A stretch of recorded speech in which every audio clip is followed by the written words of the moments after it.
చాలా రోజులు మిమ్మల్ని కలుసుకుని మీతో మాట్లాడాలని చెప్పి నా కోరిక. సంతోషం ఈరోజు మా ఇంటికి వచ్చినందుకు. ఇన్నాళ్ళకు ముచ్చట కార్యక్రమం ద్వారా నా ముచ్చట తీరింది. సంతోషం. కూర్చుంటాను. చాలా రోజుల తర్వాత ఇన్నాళ్ళకి నాకు ఈ అవకాశం అదృష్టం కలిగింది. మీరు నిన్ను అడిగారు, ఈరోజు కలవడానికి సిద్ధమైనది. అది మా అదృష్టం సార్. మీరు ఎంత బిజీగా ఉన్నా కూడా ఎవరు అభిమాని ఫోన్ చేస్తున్నారు సార్. హలో, నన్ను అడిగితే నేను లేనని చెప్పండి. సరే, మీరు ఇంత బిజీగా ఉండి మాకు టైం ఇవ్వడం నిజంగా చాలా లక్కీ సార్. అదేం లేదు, అది ఉంది సార్. కార్యక్రమాల్లో ఇది ఒక భాగమే అనుకోవాలి. అందులో భాగంగా మీరు మాకు పర్మిషన్ ఇచ్చిన కరోనాకే. వాస్తవం. ఆ రకంగా కూడా వాడుకుంటారు మిమ్మల్ని మీరు. సార్, మీరు జన్మస్థలం ఎక్కడ పుట్టిండ్రు, ఎక్కడ పెరిగిండు, ఎట్లా సంగతి? ఇక్కడ మన ఇంటర్నేషనల్ ఎయిర్పోర్ట్ ఉంది కదా శంషాబాద్ దగ్గర, అక్కడి నుంచి ఒక 15 minutes జర్నీ తిమ్మాపూర్ అని. అంటే అక్కడ ముందే తెలుసు సార్ మీరు అక్కడ ఎయిర్పోర్ట్ వస్తుంది, డెవలప్ అవుతుంది అని? మేము వచ్చాక మా ఊరు పక్కన ఎయిర్పోర్ట్ తీసుకుపోయి పెట్టుకున్నాం. మీరు పుట్టినాక? ఓకే. ఈ మధ్యలో వచ్చింది కదా, మా ఊరు పక్కనే ఎయిర్పోర్ట్ పెట్టుకున్నాం. ఏం చదువుకున్నారు సార్? టూల్ ఇంజనీరింగ్ చేశాను. టూల్ ఇంజనీరింగ్ సెంట్రల్ గవర్నమెంట్ ద్వారా డిప్లొమా ఇన్ టూల్ ఇంజనీరింగ్ చేశాను. నేను అనుకోకుండా ఎంట్రన్స్ రాశాను, నాకు ఫస్ట్ లిస్ట్లోనే వచ్చింది. కాబట్టి మొత్తం 6 సెంటర్స్లలో ఎగ్జామ్ పెడతారు. ఢిల్లీ, లక్నో, బాంబే, మద్రాస్. లక్కీగా నాకు సీట్ రావడంతో నేను అందులో అడ్మిషన్ తీసుకోవడం జరిగింది. 10th వరకు నేను అప్పుడు ఇంటర్ అయిపోయిన తర్వాత మిలిటరీలో పోవాలని, ఇంటర్వ్యూ పోతేప్పుడు కూడా వెయిట్ ఉండాలని చెప్పి ఒక 6 డజన్ అరటిపళ్ళు తిని ఏంటంటే ఎగ్జామ్ అదే మన మిలిటరీ ఎయిర్ ఫోర్స్ దానికి సెలక్షన్స్కి వెళ్ళాను. అయినా కూడా కాలేదు. ఇప్పుడు పోయినా కూడా మీరు సెలక్షన్ కారేమో ఇప్పుడు మీ పరిస్థితి. ఇప్పుడు ఎట్లా తీసుకో ఏజీ. సో అసలు చిన్నప్పటి నుంచి మంచి స్టూడెంటా? మీరు బాగా చదువుకుంటుండేనా లేకపోతే? నేను మంచి స్టూడెంట్ కాదు, బద్మాష్. ఏదైనా అనుకుంటే నేనైతే మంచి స్టూడెంట్ కాదు. ఏదైనా అనుకోవడం ఏదో ఒకటి అనుకుంటాం సార్. ఒకటి ఇప్పుడు బద్మాష్ కాదంటే ఎట్లా ఏమనుకుందాం? బాగా అల్లరి చేసే క్యాండిడేట్ బాగా. అనలే బద్మాషి నేను కాదండి, మీరైనా ఏదైనా అనుకోండి, మీరు ఏదైనా అనుకోండి, నేను కాదంటలేను. కానీ నేనైతే మంచి స్టూడెంట్ కాదు. మీరు చేసే మంచి స్టూడెంట్ కాదనడానికి ఎట్లాంటి పనులు చేశారు మీరు? 5th class వరకు మా అమ్మమ్మ వాళ్ళ ఊళ్ళో చదువుకున్నాను. నేను మా ఊళ్ళో ఎప్పుడు చదువుకోలేదు. ఏజ్ ఆఫ్ 3 years అక్కడ తీసుకెళ్లారు. అక్కడనే వాళ్ళ నుంచి మొదలుపెట్టి 5th class వరకు ఆ ఊళ్ళోనే. 5th నుంచి నేను 10th వరకు ఒక 3.5 kilometers రోజు నడుచుకుంటూ వచ్చేవాళ్ళం. నేను 5 kilometers 3.5 kilometers నడిచి వెళ్ళాలి కదా. కాబట్టి వేడి రైస్ తిని మంచిగా పచ్చడితోటి పెరుగు టిఫిన్ బాక్స్ పెట్టించేవాళ్ళు. మళ్ళీ మధ్యాహ్నం కోసం ఓసారి స్కూల్ ఎగ్గొట్టేవాళ్ళం. మామూలుగా మళ్ళీ టిఫిన్ బాక్స్ తీసుకుని మళ్ళీ స్కూల్ అయిపోయే టైంకి ఇంటికి వచ్చేవాళ్ళం. మా గ్యాంగ్ తొట్టి గ్యాంగ్ అనేవాళ్ళం. ఆ రకంగా ఈ స్కూల్ ఎగ్గొట్టేవాళ్ళం అంటే డుమ్మగొట్టి ఏం చేసేవాళ్ళు? అట్లా చెట్లు, పంటలు, పొలాలు తిరిగేవాళ్ళం అక్కడ. అప్పుడు ఈ పద్మ సుజాత అప్పుడు కాదా సార్ కథ? లేదు అప్పుడు కాదా, తర్వాత అది ఇంటర్లో.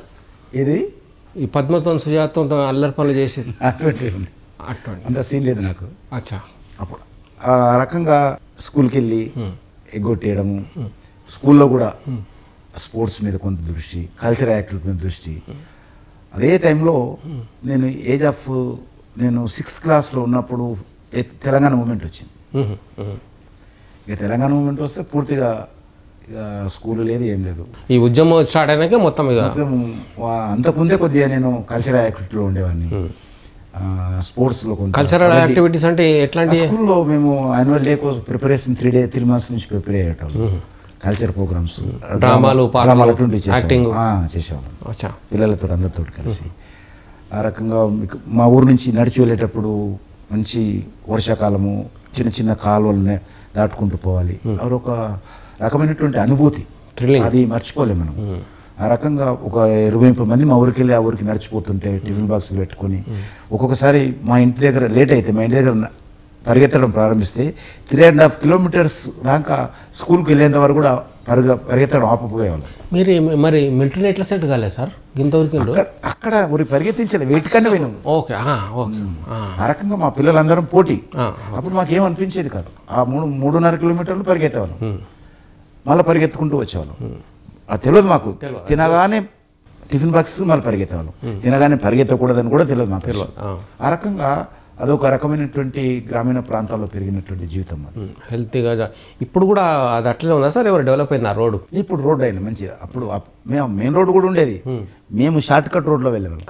కావాలని కదా, అందరం పంట పొలాల మధ్యలో చిన్న కట్ట, ఆ కట్ట మీదకి వెళ్ళి పరిగెత్తితే షార్ట్గా చేరుకుంటాం. ఆ రకంగా వెళ్ళేవాళ్ళు. స్కూల్ లైఫ్ అయినాక మధ్యాహ్నం కొట్టి బావుల కాడ స్నానాలు, ఈత కొట్టడం బావుల దగ్గర.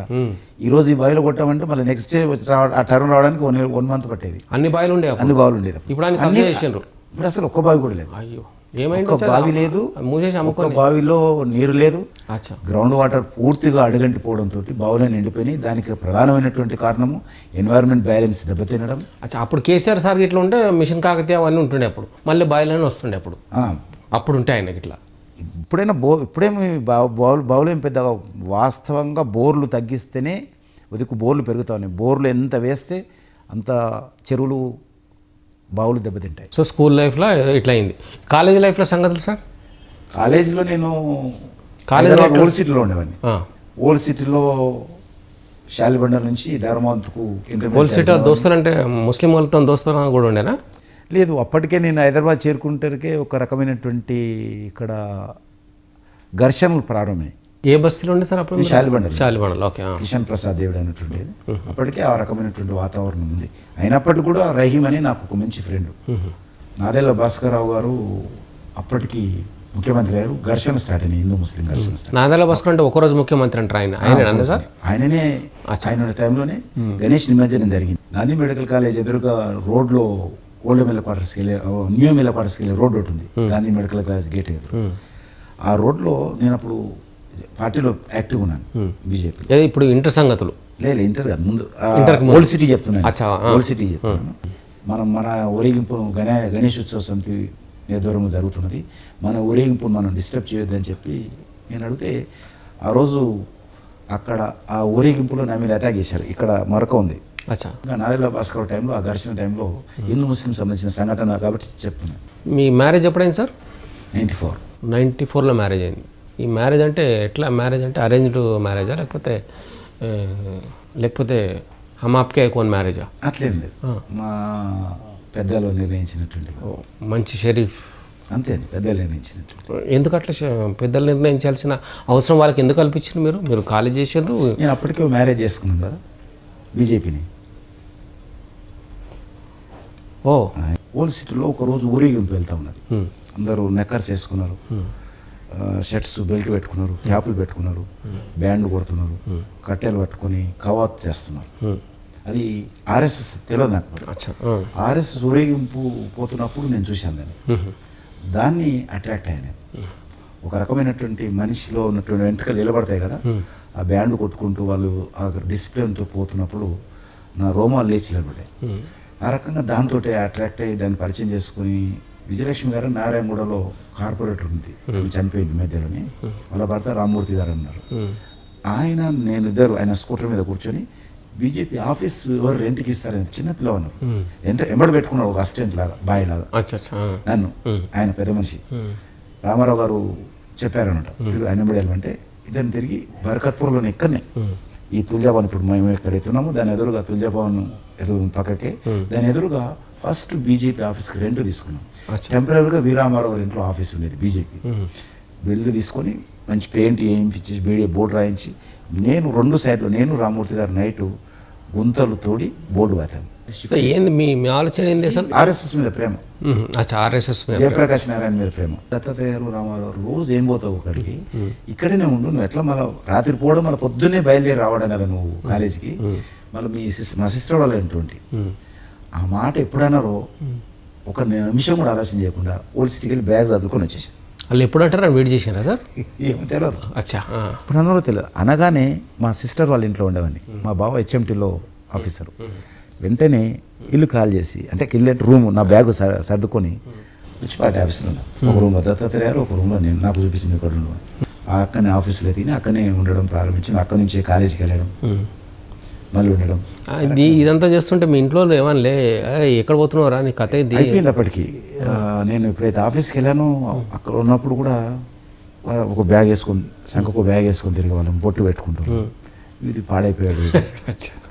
సో మరి ఈ రాజకీయం వైపు అప్పుడే ఇంట్రెస్ట్ కలిగింది. ఇప్పుడు 80s. ఓకే, 80లో 94లో పెళ్లి జరిగింది.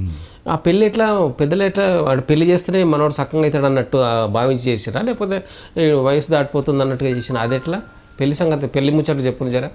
వయసు దాటిపోతుందని ఒకటి, మా బంధువులందరూ బాగా ఒత్తిడి చేసి పెళ్లి చేద్దామని అనుకున్నాక ఎన్ని సంబంధాలు చూసిండ్రు, ఆఖరికి వదిన ఇప్పుడు ఏ సంబంధంకి దొరికింది? ఒకటే జట్ మంగళి పట్ షాది అన్నట్టు చూడగా నచ్చేసిందా?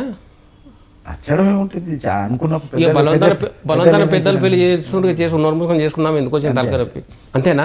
అంతే పిలిచి మాట్లాడితే వదిలితో ఎందుకు వచ్చిన పరిచయం పెళ్లి చేసుకుంటే అయిపోతుందని చెప్పి చేసుకున్నాడు అన్న అంటే బాగుండదు. ఇప్పుడు వాస్తవమే అది, మనమేమి కోరికలేం లేవు పెద్దగా మనకు.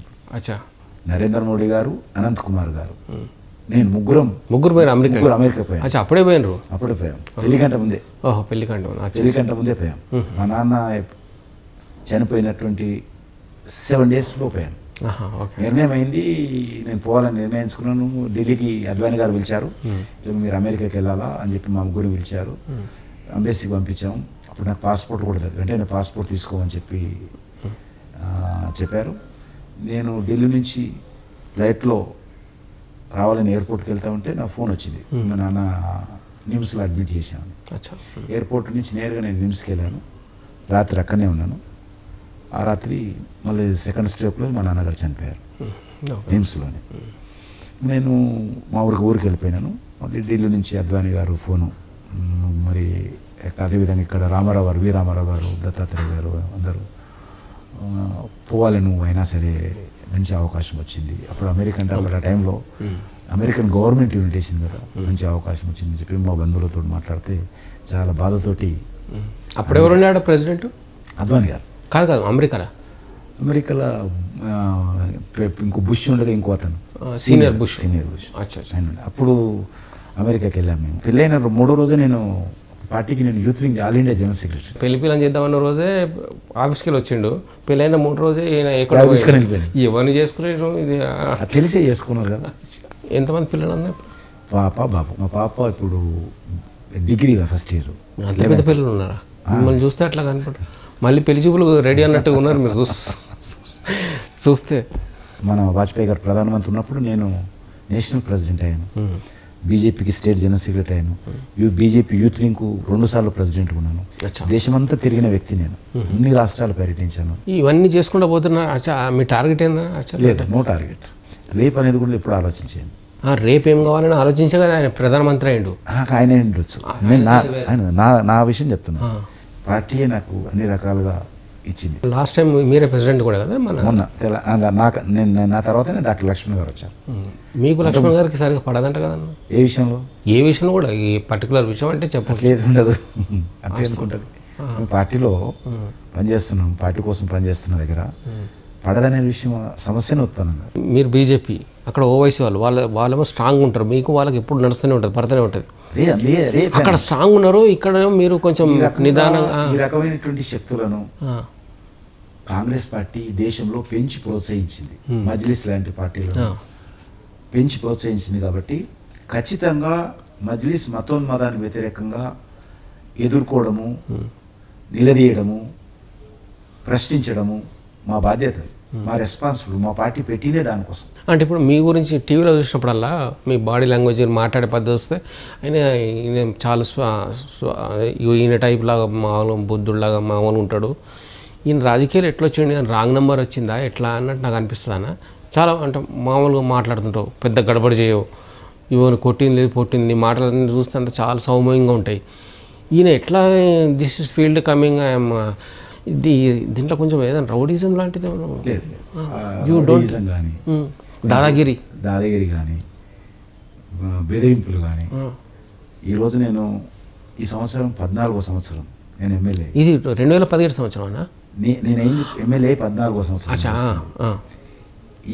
ఇన్ని సంవత్సరాల్లో కూడా చిన్న ఇన్సిడెంట్, ఏదైనా ప్రజల కోసం పోరాటం చేసి అరెస్ట్ అయినో, పోలీసులతో ఘర్షణ పడ్డానో, అసెంబ్లీలో ఘర్షణ పడ్డానో తప్ప ఏ రకమైనటువంటి గూండాయిజం కానీ రౌడీజం కానీ నేనే కాదు, నా కాన్స్టిట్యున్సీలో ఎవరిని చేయనీయలే. ఈ సున్నితమైన మనసు, ఇప్పుడు మా కఠినమైన మనసులకి చాలా కష్టం అనిపిస్తుంది జీఎస్టీ. మీరు ఇంత సున్నితంగా ఉన్న సున్నితమైన మనసుకి ఎట్లా అనిపించింది అన్న జీఎస్టీ వల్ల చాలా కష్టాలు? జీఎస్టీ వల్ల ఎవరన్నారు కష్టాలని? మీరు ఎవరో తప్పుడు ఇన్ఫర్మేషన్ ఇచ్చారు, తప్పుడు వార్తలు చదివారు. కొన్ని టీవీలు అప్పుడప్పుడు తప్పుడు వార్తలు చేస్తుంటే అవి మీరు చదివి జీఎస్టీ ఈరోజు పేపర్లో వచ్చి జీఎస్టీ ఉండడం వల్ల మాకు నష్టపోతున్నాం అని చెప్పి అమెరికానే అది తీసేసిందంట రూల్. అంత పెద్ద దేశము. సుమారు ప్రపంచంలో ఇప్పటికి ఒక 80-90 దేశాల్లో జిఎస్టీ ఉంది. అమెరికా కూడా ఈరోజు జిఎస్టీ తెస్తాను మొన్న చెప్పింది కదా. తెచ్చినప్పుడు లాస్ అయిపోయినానని చెప్పి తీసేనట్ట కదా వాళ్ళు. జిఎస్టీ అనేటువంటిది మనలాంటి దేశానికి చాలా లాభం చేకూరుతుంది భవిష్యత్తులో. కింద మొత్తం అట్టడుగు వర్గాలు ఏమనుకుంటున్నారు సార్, పరిశాన్ అవుతున్న వాళ్ళు. ఏ విషయం ఒకటి విషయం చెప్పి పరిశాన్ ఏంది ఇది అంతా ట్యాక్స్లు ఏం పడుతున్నాయంటే ఎక్కువ పడుతున్నాయి. దీని పేద ప్రజలకు ఎందుకు ట్యాక్సీలు ఉంటాయి? పెద్ద పెద్ద వ్యాపారం చేసుకుంటే వాళ్ళకు, నల్లధనాన్ని ఈరోజు వెనకేసుకున్నటువంటి వాళ్ళకు, పన్నులు ఎగ్గొట్టిన వాళ్ళకు ఇబ్బంది. కానీ మీలాంటి వాళ్ళకు మనలాంటి వాళ్ళకు ఇబ్బంది ఏంటి? ఇంకో పరిశ్రమ కూడా చేసిండు మొన్న మా మోడీ సార్, అది పైసలన్నీ బంద్ చేసిండు. నల్ల డబ్బు బాత్రూమ్లలో చూలేని, బాత్రూమ్లలో, బెడ్రూమ్లలో, మంచాల కింద వాళ్ళకి ఇబ్బంది, పేదలకు ఏమి ఇబ్బంది? అరే సార్ మేము లైన్లలో నిలబడి పిచ్చోళ్ళం అయిపోయినాం ఏటీఎం సెంటర్ల కాడ పైసలు రాక. అంత డబ్బు కాదు, మా డబ్బు మాకు ఎన్నికల వాళ్ళు పరిశాన్ చేస్తున్నారు. అంత డబ్బు పేదోళ్ళకి ఎవరైనా కాదు. ఈ రెండు విషయంలో బీజేపీ 125 కోట్ల మంది ఉన్నటువంటి ఈ దేశంలో ఏ క్యూ కాడ ఘర్షణ జరిగింది చెప్పండి? పెద్ద నోట్ల రద్దు ఘర్షణ జరిగిందా? టీవీలో చూపించి కొట్టుకుంటూ పోతారు పోలీసులు లైన్లో నిలబడితే. మేము కూడా ప్రజల్లో ఉన్నాం. నువ్వు కూడా ఏమైనా కొట్టినట్టు చూపి ఒకటి ఎక్కడైనా ఘర్షణ జరిగిందా? తాత్కాలికంగా కొన్ని ఇబ్బందులు నువ్వు అన్నావు కదా, 2 రోజులు క్యూలో ఉన్నావు, 3 రోజులు క్యూ. 3 రోజులు 2 రోజులు 3-4 నెలలు ఉన్నాము. నువ్వు అన్ని పైసలు ఎందుకు నీకు పేదలకు? అరే అన్ని పైసలు రోజుకి ఇంతనే ఇస్తా అని అప్పుడు పెద్ద పరిశ్రమ చేసే పేదలకు అంత అవసరం ఉంది. ఒరి ఇది దగ్గర పరిశాన్. మా ఇంట్లో పెళ్లి అవుతుందంటే పెళ్లికి ఇచ్చాను చెక్ ఇవ్వాలంట. ఆడు చెక్ ఎడికెళ్ళి తీసుకురావాలి సార్ పెళ్లికి. అన్ని రకంగా పెద్ద ఇబ్బంది లేదు. అన్ని కథలు, చాలా కథలు అండి సార్. ఇప్పుడు ఇంకోటి నేను చెప్తాను, మళ్ళీ మర్చిపోతాను మీరు చెప్పి మాయ మాటలతో. ఇప్పుడు ఉగాది పండుగ వచ్చింది సార్, వింటున్నారా సార్? ఉగాది పండుగ వచ్చింది. ఇది బీజేపీ ఆఫీసు, ఇదేమో ఏదో సతన్ ఆఫీసు, అదేమో టీఆర్ఎస్ ఆఫీసు. ఆయన పిలిపిస్తారు కదా సార్ బాపనాయని, ఈడ కూర్చోబెట్టి నాకు చెప్పు అంటే, జ్యోతిష్కం నువ్వు సూపర్, నువ్వు బీజేపీ, నువ్వు తోపు, నువ్వు తురుమంటావు. ఆయన్నే మెల్ల పైసలు ఇక్కడ రావా, ఈడ కూర్చో, ఈడ సత్తాన నువ్వే తురుపు, నువ్వే తూపు, నీ పార్టీ అసలు అది గ్రేట్ అని అంటారు సార్ అందరూ. అట్లా అదేమో అంటారు కదా, ఏడ కూర్చుంటే ఆయన అదే మాట అంటారు సార్. గట్లే ఇప్పుడు ఏ పార్టీ గురించి మాట్లాడితే, ఏ పార్టీ వాళ్ళతో మాట్లాడితే ఆ పార్టీ వాళ్ళు వాళ్ళకే సపోర్ట్ చేసుకుంటూ మాట్లాడతారు. ఇప్పుడు మోడీ సార్ 15 లక్షల ఏమో ఇస్తాడు గల్లెల అందరి అకౌంట్లలో. ఎవరికి ఇస్తాను? ఎంత ఇస్తాడు సార్? ఎవరికి ఇస్తాను? ఆయన నరేంద్ర మోడీ గారు ఎవరికి ఫ్రీగా డబ్బులు ఇచ్చే అలవాటు ఎవరికి చేయడు కూడా. అకౌంట్లో ఇస్తాను కదా నేను గెలవంగానే. మీలాంటి వాళ్ళు కొంతమంది ఈ రకంగా అనడం మాకు మేమే అనుకున్నాం. ఓరే రామచంద్ర, నరేంద్ర మోడీ గారు ముఖ్యమంత్రిగా ఉన్నారు, ఆయన అనలే. ఇప్పుడు ప్రధానమంత్రి 3 సంవత్సరాలు అయింది కదా, ఫ్రీగా ఏదైనా ఇస్తుండా? ఏమి ఇస్తాడు? ఇవ్వడు. చేప కూర వండి పెట్టాడు ఆయన, చేపలు పట్టుకునేది నేర్పుతాడు. ఆంధ్ర అయితే స్పెషల్ స్టేటస్ ఇస్తున్నాడు. ఆ స్టేటస్ నాకు అర్థం కాలే. ప్రిన్సిపల్ స్పెషల్ స్టేటస్ ఆయన అప్పుడు ప్రైమ్ మినిస్టర్ కాల, ఆయన గుజరాత్ ముఖ్యమంత్రి నుంచి ప్రధానమంత్రికి వచ్చారు. ఆ టైంలో అనొచ్చా సార్? లేదు, విషయం చెప్తాను. స్పెషల్ స్టేటస్ ఇప్పుడు కూడా మేము వ్యతిరేకం కాదు. Bharatiya Janata party in favour of special status. కానీ స్పెషల్ స్టేటస్ చంద్రబాబు వద్దంటలేడు. స్పెషల్ స్టేటస్ ఎవరికి ఇవ్వాలని ఆలోచన చేసినప్పుడు చట్టంలో లేదు. మీరు అది గుర్తుపెట్టుకోండి. విభజన చట్టంలో కాంగ్రెస్ పెట్టాలి. ఆంధ్రాలో ఎలక్షన్ టైంలో అన్నారు, చట్టంలో లేదు. లేదన్నారా? విభజన చట్టంలో స్పెషల్ స్టేటస్ అనే పదం ఎక్కడ లేదు. ఓవరాల్గా అన్నారు అందరూ. మేము కూడా కావాలని అడిగినటువంటి విషయం వాస్తవమే. కానీ ఈరోజు స్పెషల్ స్టేటస్ ఇవ్వాలంటే దేశంలో ఏ రాష్ట్రం వెనుకబడి ఉన్నది, ఏ రాష్ట్రంలో దారిద్ర్యరేఖ దిగువన ఎక్కువ మంది ఉన్నారు, ఏ రాష్ట్రంలో నిరక్షరాస్యత ఎక్కువ ఉన్నది, ఏ రాష్ట్రంలో మౌలిక వసతులు లేవు, ఏ రాష్ట్రంలో స్కూల్లో ఫెసిలిటీస్ లేవు, ఇవన్నీ చూడాల్సి వస్తుంది. అది చూసినప్పుడు ఈరోజు ఆంధ్ర చాలా ముందున్నది. 5-6 ఎయిర్పోర్టులు ఉన్నాయి. తెలంగాణకు ఒకటే ఉంది ఎయిర్పోర్టు. అక్కడ పుట్టపర్తి, తిరుపతి, రాజమండ్రి, విశాఖపట్నం, విజయవాడ లాంటి ఎయిర్పోర్ట్లు ఉన్నాయి అక్కడ. ఇన్ని ఉన్నాక మళ్ళీ దట్ మిస్టేక్ హ్యాపెన్. ఇప్పుడు మేము అధికారంలో లేము. నరేంద్ర మోడీ గారు అప్పుడు దొరికింది సార్ ముఖ్యమంత్రి లేనప్పుడు ఏదైనా చెప్పేస్తారు. కాదు అప్పుడు అందరం చెప్పారు, అది అందరం చెప్పారు. కానీ ఇప్పుడు కూడా మేము ఇవ్వాలంటున్నాం, ఎందుకంటే మాట ఇచ్చాం కాబట్టి. కానీ అక్కడ ఇవ్వాలనుకున్నప్పుడు మిగతా రాష్ట్రాలందరికీ ఇవ్వాల్సి వస్తుంది. దేశం ఒక గందరగోళమైన పరిస్థితి ఏర్పడుతుంది. స్పెషల్ స్టాటస్ వల్ల ఎవరికి లాభము? స్పెషల్ స్టాటస్ వల్ల పరిశ్రమలు పెట్టేటోళ్ళకు లాభం, పేద ప్రజలకు లాభం లేదు. పరిశ్రమలు పెట్టే వాళ్ళకు సబ్సిడీ వస్తుంది అంతే. సరే ఇంకోటి అడుగుతా సార్, ఇంకా ఎలక్షన్ టైంలో ఆయనంటే నల్లధనం చేసి ఎవరైతే ఉన్నారో వాళ్ళందరూ పేర్లు చెప్తా అన్నాడు. ఇప్పటిదాకా పేర్లు వెతుకుతున్నాడా సార్? దొరకలేదా? అది ఎట్లా? అది చెప్తానులే, తీసుకొని వస్తా అన్నాడు. ఈరోజు ఇటీవల దేశంతో కూడా అగ్రిమెంట్ చేసుకున్నాం. ఏ దేశంతో సార్? స్విట్జర్లాండ్ లాస్ట్ 3 months క్రితమే. అక్కడ ఉన్నటువంటి బ్లాక్ మనీకి సంబంధించినటువంటి బ్యాంక్ అకౌంట్లు ఎవరైతే ఉన్నాయో అవన్నీ మనకి ఇచ్చే విధంగా మన దేశంలో ఆ దేశానికి సంబంధించిన ఉంటే ఇచ్చిపుచ్చుకునేటువంటి ఒప్పందాలు కుదుర్చుకున్నాం. ఆ రకంగా ఇప్పుడు ఆ దేశానికి సంబంధించినటువంటి మన దేశానికి వివరాలు త్వరలో వస్తాయి. ఎవరెవరు తీసుకున్న లిస్టు కనీసం గదాన పేర్లు తప్పకుండా వస్తాయి. అది ఒప్పందం కుదుర్చుకున్నాం మనము స్విట్జర్లాండ్, భారతదేశం ఇటీవలనే 3 months క్రితమైంది. ఖచ్చితంగా వివరాలన్నీ వస్తాయి. ఎందుకంటే 3 ఏళ్ళు అయిపోయింది కదా, ఇంకా రాలేదన్నా అని మేము చూస్తాం. ఇప్పుడు ఆయన చేయాల్సిన పనులన్నీ చేస్తున్నాడు. ఇక్కడ చేయాల్సినటువంటి పనులు ఆయన చేతిలో ఉన్నటువంటి చేస్తున్నాడు. ఇంకోటి మీరు ఆయనతో కలిసి ఉంటారు కాబట్టి మీ పార్టీ వాళ్ళు కాబట్టి ఒకటి సీక్రెట్ చెప్పండి సార్. మామూలు బస్సులలో జనరల్ పాసులు, మంత్లీ పాసులు ఉంటాయి. ఆయన దగ్గర ఏమైనా ఎయిర్పోర్ట్ పాసులు ఏమైనా ఉన్నాయా సార్? ఊరికే పోతుంటారు అట్లా? ఖచ్చితంగా పాస్ అవ్వాల్సిన అవసరం ఉంది. ఆయన ఏదో అమెరికన్ చూడడానికో,